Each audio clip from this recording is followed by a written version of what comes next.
Casey cannot see. Casey is important. Casey is known. Casey advised thousands across the country. But Casey is old, outdated and increasingly out of step.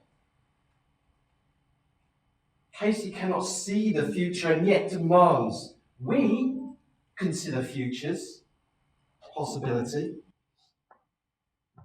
Casey, a guiding light, and yet fading.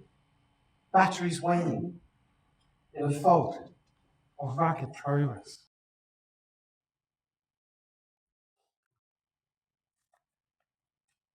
Casey's big on context, but context becomes the fog through which Casey cannot see. So Casey turns to you and me, and you, and you, and you, and me, asking us to review the latest declarations, to march together an institutional step. But Casey cannot see far enough through the fog whose drumbeat we march to. There is at least one thing that leads Casey astray, confusing tainted echoes of rhythm, a binary rhythm that throws doubts on identity, questioning. Casey cannot see that the echo is really a whistle calling the house. And the questioning is relentless and exhausting, but it must be done. And to be fair, Casey's modernisation is going well in places, cautionary tales of AI, the sharing of key protective information, health. But Casey cannot see the elephant in the room, doesn't even acknowledge it, flapping its ears, scraping a forehoof, preparing to charge. And Casey cannot see it is already charging. And safeguarding, Casey reminds us, is about foreseeable harm, even when it is an inconvenient truth to name. And this is where Casey needs our help. Because the fog is not empty.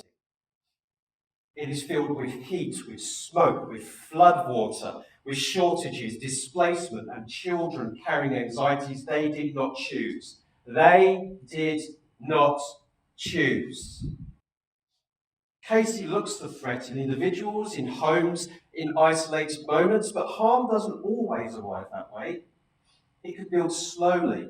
Often it's systemic, sometimes forecast years in advance, modelled, mapped, and allowed to gather speed.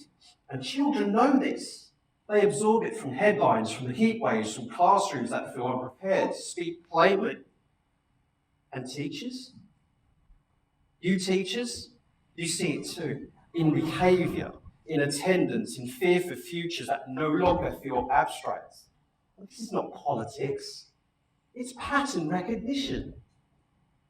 Climate change does not sit outside safeguarding. It intensifies every vulnerability Casey already names.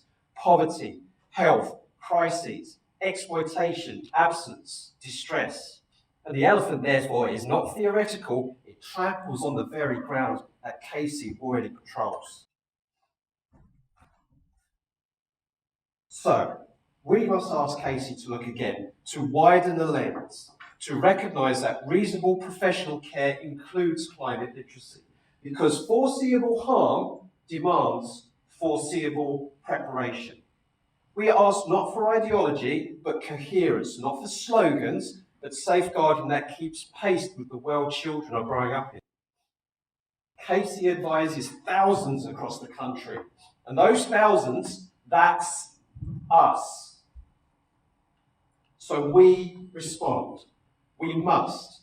We consult. We can help Casey see, because safeguarding has never been about only reacting. It has always been about noticing what is already charged. Thank you very much.